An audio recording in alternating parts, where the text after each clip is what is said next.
Bonjour à toutes et à tous et bienvenue dans cette nouvelle vidéo.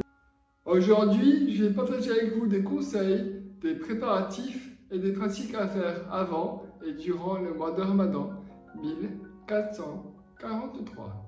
Je vous mettrai en description le texte de cette vidéo, donc pas besoin de prendre de notes, juste mettez un pouce bleu et sur YouTube, actionnez la cloche de notification pour être au courant des nombreuses vidéos à venir et abonnez-vous.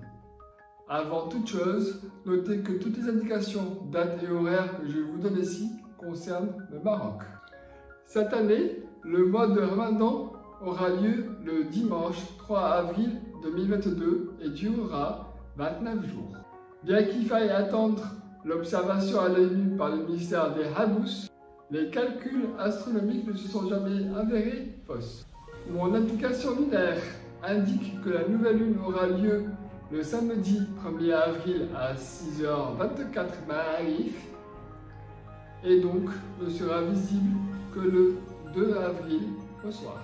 Nous pouvons déjà commencer à nous préparer au jeûne et tout ce qui en découle pour tirer profit et maximiser les bienfaits de ce mois sacré. Le mois de Ramadan est dédié à la spiritualité. Nous parlerons des pratiques méditatives et du yoga adéquat. Pendant Ramadan, nous pratiquons le jeûne intermittent, période idéale pour plusieurs d'entre nous pour commencer une perte de poids. Bien entendu, une perte de masse graisseuse. Il sera donc aussi question de la pratique du sport et la régulation du sommeil. Ramadan est également la période où beaucoup d'entre nous essayent d'arrêter de fumer et de prendre de bonnes habitudes. Nous parlerons plus en détail du terme « essayer » et de la période dite 21 jours pour prendre de nouvelles habitudes. Commençons. Je ne vais pas m'attarder ici sur la signification du mois de Ramadan et les règles d'usage religieuses. Je ne suis pas imam. Pour ne pas se retrouver dépourvu à chaque fois et râler, voici une première information capitale. Je vais vous lire un petit texte. Le Maroc va repasser à l'heure légale GMT le dimanche 27 mars à 3h, à l'occasion du Ramadan 2022. L'heure du royaume sera retardée de 60 minutes dimanche 27 mars à 3h, conformément à l'article 2 du décret numéro 2.18.865, publié le 16 Safar 1440, c'est-à-dire le 6 octobre 2018. Après la fin du mois de Ramadan, l'heure légale du Maroc sera avancée de 60 minutes, c'est-à-dire GMT plus 1. Le dimanche 1er mai 2022 à 2h. Les sources, les Finance News Hebdo. Pour ne pas perdre une heure de sommeil, on se couche une heure plus tôt. Et on garde avec nous une montre non connectée pour ne pas être déboussolé. On n'est jamais sûr que le changement d'heure a été fait automatiquement sur nos téléphones portables. Le mois de Ramadan est le mois de la spiritualité. Dans cette vidéo, je ne vais pas parler de la religion et éviter toute polémique. Je ne suis pas un imam. Première partie, méditation islamique soufie. La méditation a une longue histoire avec l'islam. Avant que le prophète ne reçoive les premières révélations, il passait des heures sur le mont Nour à méditer. Il savait que la société de la Mecque avait des problèmes. Il utilisait l'isolement et le silence pour comprendre ce qui se passe autour de lui. Le soufisme en particulier a toujours intégré des pratiques méditatives. La prière de concentration sur Dieu dans l'islam, comme sous le concept de dhikr, est interprétée dans différentes techniques méditatives, du soufisme ou du mysticisme islamique. Elle est devenue l'un des éléments essentiels du soufisme. À partir du XIIe siècle, la pratique du soufisme comprend des techniques de méditation spécifiques. comportant des exercices de respiration et la répétition de mots sains. Comme les traditions orientales, le soufisme soutient que les non-initiés, le monde matériel et tout ce qui existe. Le non-initié vit dans les apparences, sans se rendre compte que le monde matériel qu'il habite, auquel il est profondément attaché, n'est qu'une illusion. La réalité, bien que voilée, est facilement accessible. Mais il faut d'abord faire des efforts pour lever le voile de l'ignorance. Le but de la méditation soufie est l'unité avec la réalité suprême. Pratique. La caractéristique dominante de la méditation soufie, aussi appelée Muraqaba ou Rabia Sharif, est la présence d'un mentor, appelé Shaykh, ayant un rôle central dans le progrès spirituel du chercheur méditant. Le Shaykh est un pont entre la réalité de ce monde et la présence divine. La relation entre les deux est celle de l'amour. Sahbat. Une fois que la connexion mentale est établie, elle facilite le transfert de la connaissance, des attributs divins, du mentor au demandeur. Avec une pratique régulière, le chercheur commence à atteindre des niveaux supérieurs de conscience spirituelle.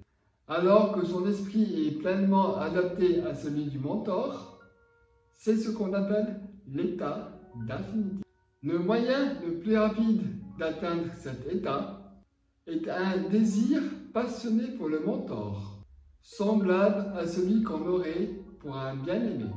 Cette émotion intense établit un lien direct avec l'esprit du mentor, conduisant à un rapport rapide de la présence divine qui enveloppe l'esprit et le cœur du demandeur. Cette étape s'appelle devenir un avec le mentor. On va passer maintenant à un petit exercice de méditation islamique, soufi, et je vais vous lire le texte. Une méditation plus simple peut également être pratiquée avant la prière. Asseyez-vous dans une position confortable, dans une pièce tranquille. Le but est d'être libre de toute distraction, sans être tenté de vous endormir. Inspirez profondément et expirez lentement.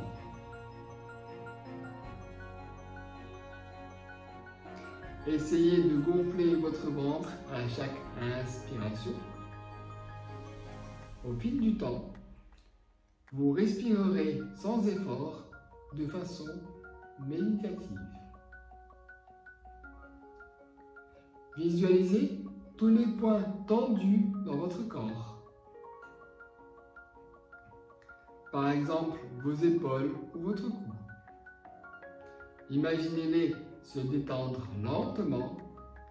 Imaginez vos inquiétudes ou vos préoccupations du jour s'en aller avec vos expirations. Visualisez l'un des noms d'Allah comme point de concentration pour votre méditation. Vous pouvez également imaginer un sentiment d'amour ou de réciter une phrase du Coran ou d'un doua, silencieusement, comme un mantra.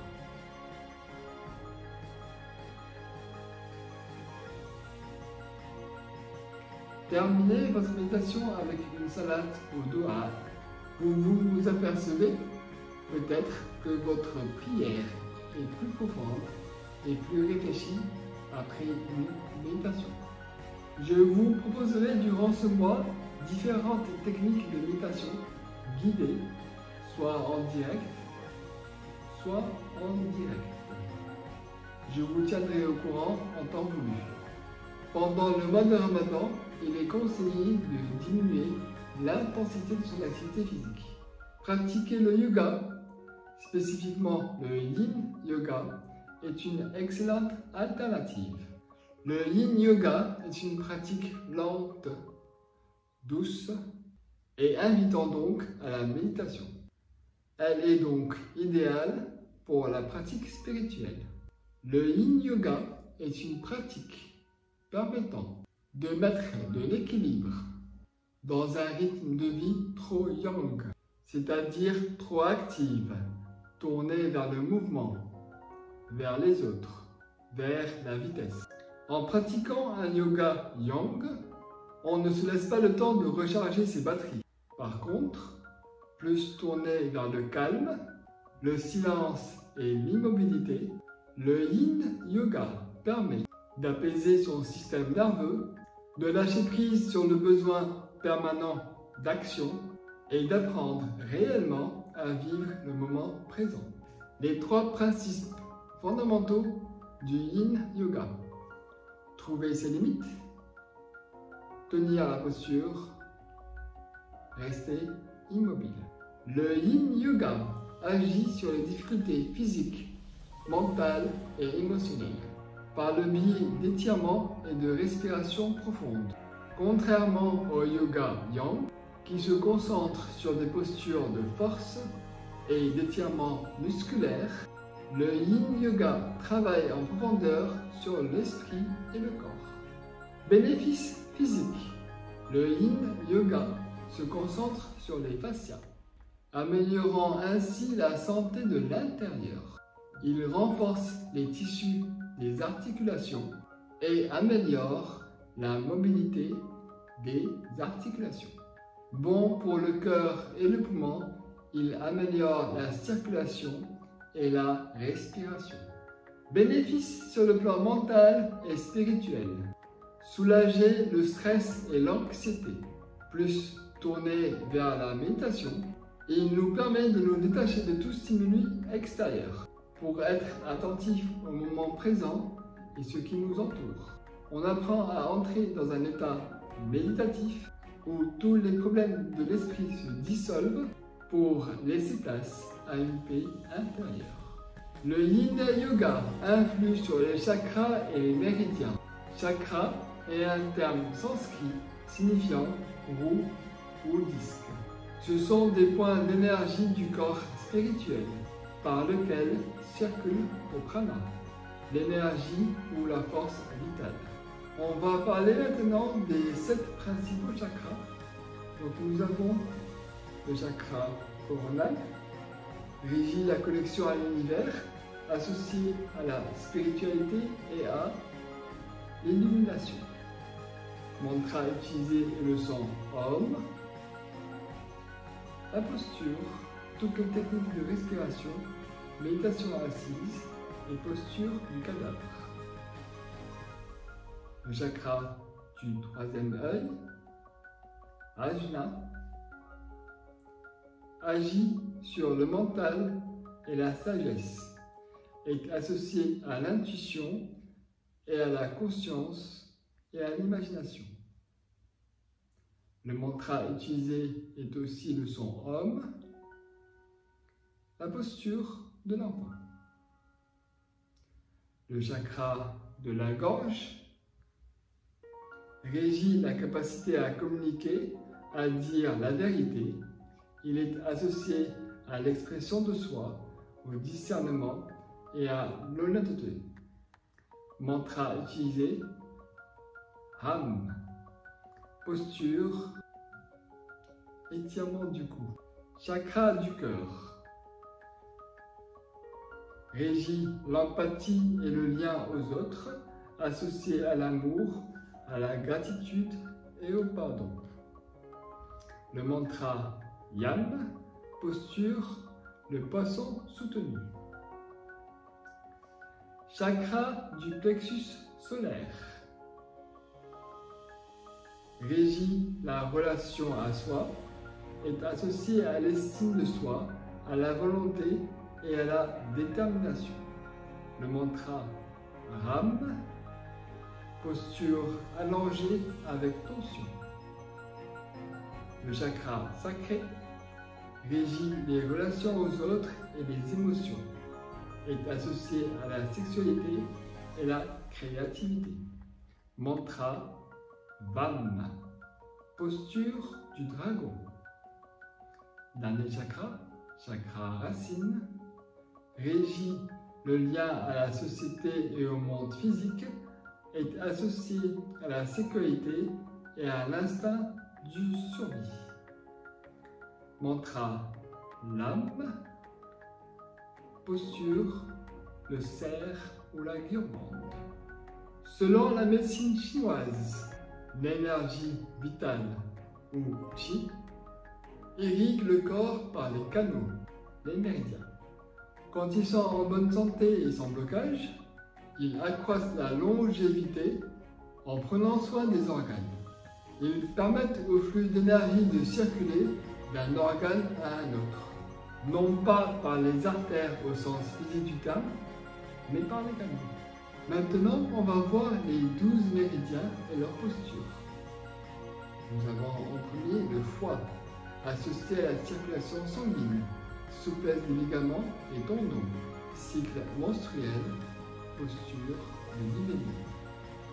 La vésicule biliaire, associée à la bile, énergie pour le mouvement et l'action, posture de la banane. Les reins, associés à l'énergie sexuelle et à la production de moelle osseuse, posture du papillon. La vessie, associée au drainage des fluides corporels, posture de la chenille.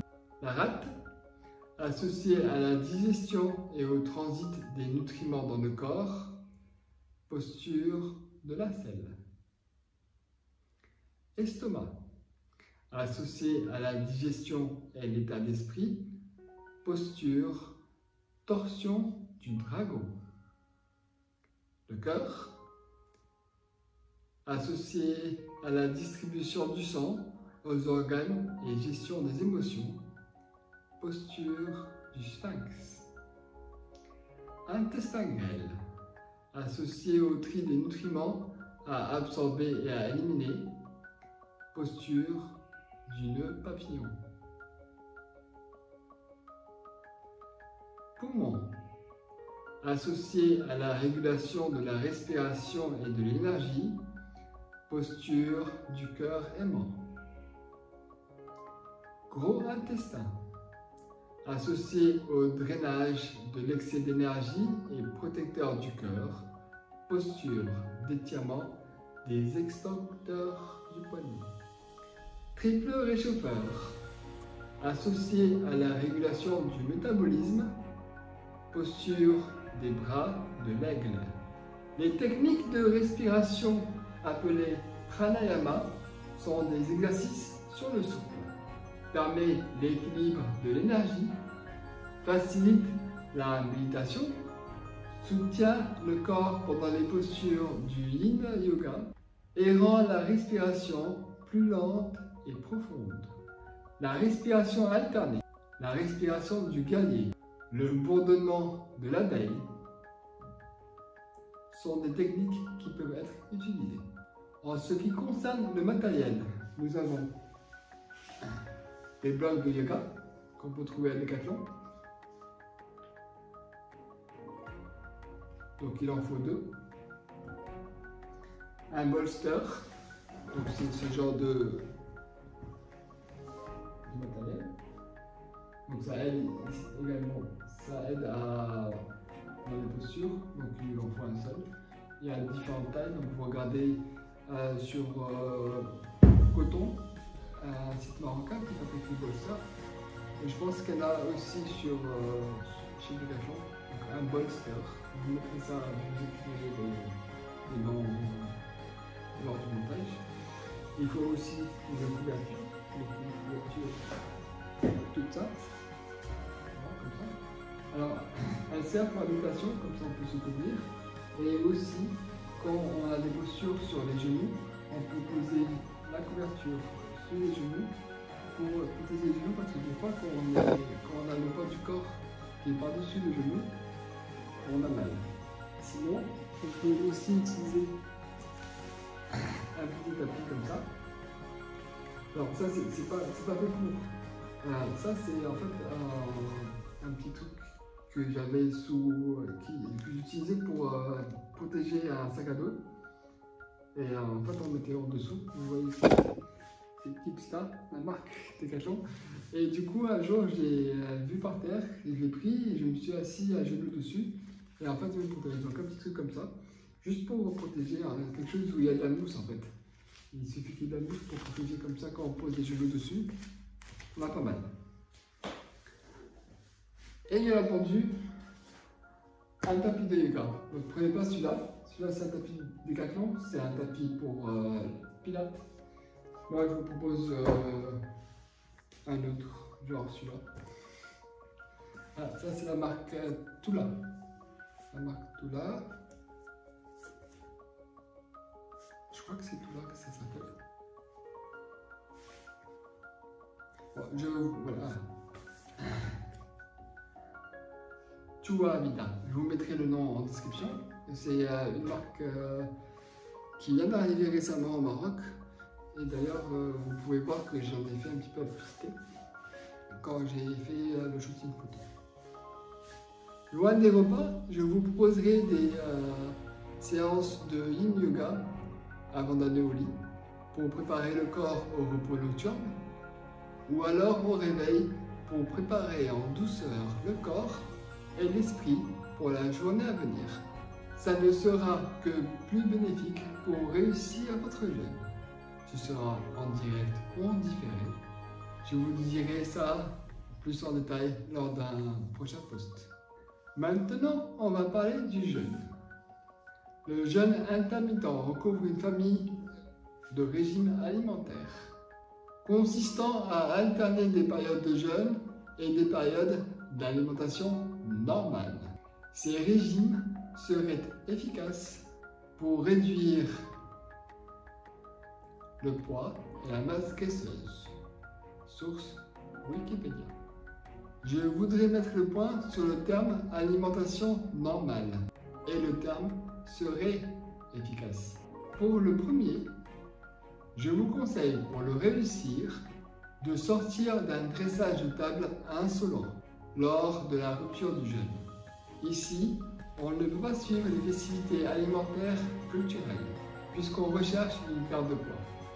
J'ajouterai pour le deuxième terme que des études scientifiques et nombreux témoignages ont prouvé leur efficacité. Il existe une panoplie de jeûnes intermittents. Celui qui est compatible avec le ramadan est le 14-10. 14 heures de jeûne, 10 heures d'alimentation normale. Pour votre information, les jeûnes non musulmans autorisent la consommation de l'eau durant les périodes de jeûne, puisqu'il n'a aucun effet métabolique. D'autres autorisent des tisanes ou des bouillons de légumes, réduisant ainsi les risques de déshydratation, mais peuvent durer plusieurs jours. Pour ne pas choquer l'organisme, je vous propose de passer par une période préparatoire, qu'on appelle descente alimentaire. 5 jours avant le début du ramadan, nous commençons à réduire petit à petit nos apports alimentaires. Et 5 jours après la fin du ramadan, une remontée alimentaire. Nous entamerons donc cette descente alimentaire à partir du 28 mars 2022. Les bienfaits. Soulagement pour l'organisme. Augmentation de la sécrétion d'hormones de croissance. Une sensibilité augmentée à l'insuline. Ce qu'il faut faire. Beaucoup de légumes verts, des produits non transformés, manger progressivement, s'entraîner avant la rupture du jeûne, régime low carb. Donc pour le fait de s'entraîner avant la rupture du jeûne, je vous conseille 45 minutes maximum, toujours quand on est dans un souhait de perte de masse graisseuse. Ce qu'il ne faut pas faire, un apport en minéraux et vitamines insuffisant, beaucoup de fast-food et de snacks sucrés et gras, trop manger, trop peu d'activité physique.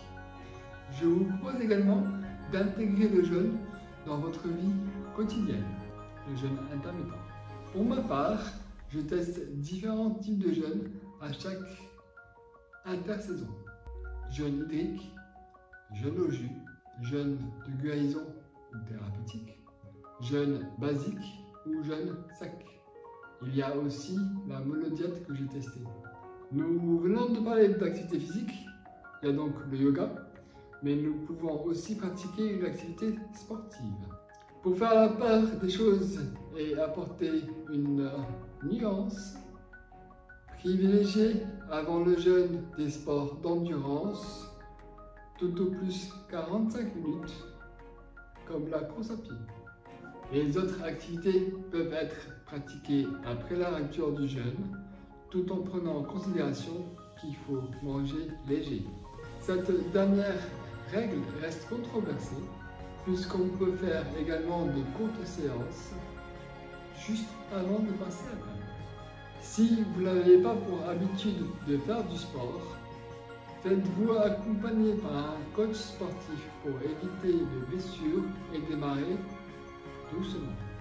Pour ceux qui ne me connaissent pas, je suis moi-même coach sportif, personal trainer. J'ai toutes les compétences et les outils pour vous aider à atteindre vos objectifs. On va parler maintenant du sommeil. Le sommeil possède plusieurs fonctions particulières, indissociables à l'état de veille et mettant en jeu de nombreux mécanismes psychologiques. Sécrétion hormonale, régulation cellulaire, mémorisation. Dormir permet donc une récupération psychologique, physique et intellectuelle. Chaque cycle de sommeil comporte 3 phases. Le sommeil lent léger, le sommeil lent profond et le sommeil paradoxal. Chaque phase dure 90 minutes. Sommeil lent, léger, sommeil lent, profond, sommeil paradoxal. Sommeil lent, léger, sommeil lent, profond, sommeil paradoxal. Et ainsi de suite et en sort de l'écran. Lorsque nous nous réveillons sans avoir terminé un cycle, on ressent une petite fatigue en milieu de journée. Ici, la sieste intervient pour reprendre le cycle là où on l'a laissé et le terminer. Dormez tôt, avant 22 h, pour vous réveiller tôt. Ainsi, vous aurez tout le temps de faire vos pratiques spirituelles. Méditation, prière, yoga, exercice physique. Ne vous endormez pas après le scroll, c'est contre-productif. Mais comment faire pour tenir toute la journée sans prendre le scroll? Pourquoi ne pas prendre le scroll? Parce que lorsque nous nous réveillons, nous allons faire tout de suite nos pratiques spirituelles. Si nous prenons le scroll, il faudra attendre un certain temps avant de commencer, puisque le yoga se pratique pratiquement à jeun, avec le ventre vide, on va dire, ou légèrement rempli. Il est hors de question de faire une pratique de yoga juste après avoir mangé. Donc j'ai pour vous un complément alimentaire qu'il est intéressant de prendre, que j'ai déjà pris plusieurs fois pendant le Ramadan, qui s'appelle la caséine. Qu'est-ce que c'est que la caséine? La caséine est à prendre le soir avant de vous mettre au lit. Juste avant de vous mettre au lit. C'est une excellente alternative pour garder l'énergie tout au long de la journée.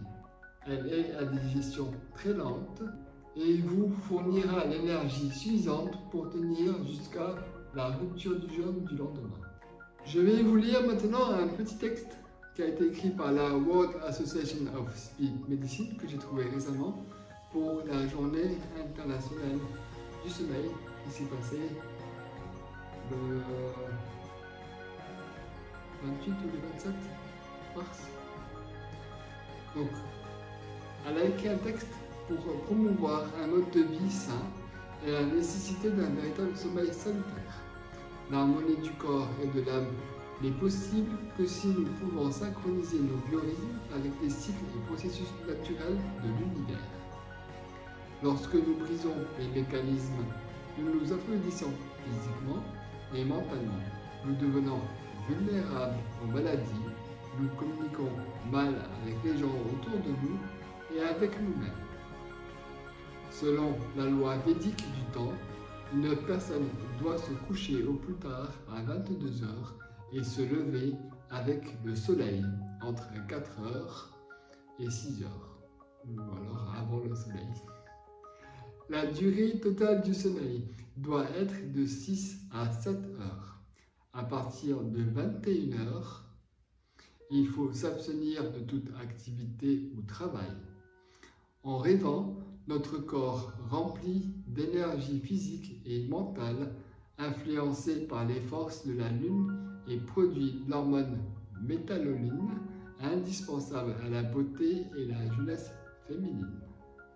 Une fois éveillé, vous devriez prendre une douche fraîche et rafraîchissante, mettre des vêtements propres, faire des exercices légers et prendre son petit déjeuner jusqu'à 7 heures.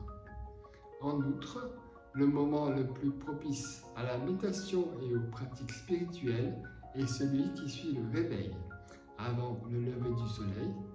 Un tel régime, conforme au cycle solaire et lunaire, harmonise notre énergie vitale, nous rend alertes, heureux et plein de force. Ce texte a été pris de mon application qui s'appelle Moonly. Ça rejoint ce que je vous disais juste avant. Ceci nous ramène à commencer dès maintenant à transformer nos mauvaises habitudes.